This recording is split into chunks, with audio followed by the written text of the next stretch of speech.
nhóm stressខ្លាំងគួរតែរកពេលសម្រាកដើម្បីព្យាបាលសុខភាពផ្លូវកាយផ្លូវចិត្តបើមិនចឹងទេវាបាក់ស្រឹបទៅយើងពិបាកស្រោចស្រង់មិនមែនថាឲ្យគិតពីដើរលេងទេប៉ុន្តែថា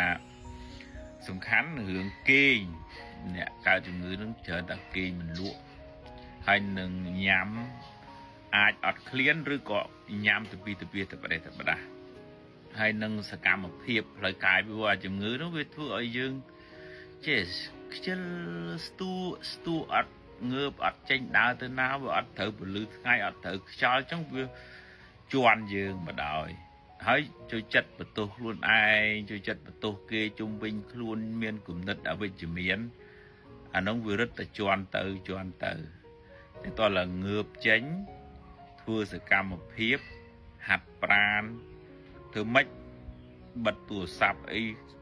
ដើម្បីគេងហើយតែគេងលក់ស្រួលវាស្រោចស្រង់ទាំងមកជួរមកទាំងសុខភាពផ្លូវកាយទាំងសុខភាពផ្លូវចិត្តហើយអ្នកគេងលក់នោះវាមួម៉ៅខឹងឆាប់ប៉ះពាល់អារម្មណ៍ហើយកុំចាញ់បោកវានៅស្ទួកត្រូវងើបចេញដើរទៅ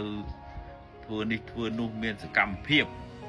ដាប់ធរចម្រើនសមាធិអីចឹងជាដើមទៅហើយហាត់ប្រាណអីដើម្បីឲ្យចលនារាងកាយនឹងវាដំណើរការទៅវាធ្វើឲ្យចេញសារធាតុដែលនាំមក stress ហ្នឹងវាមិនសូវមួម៉ៅ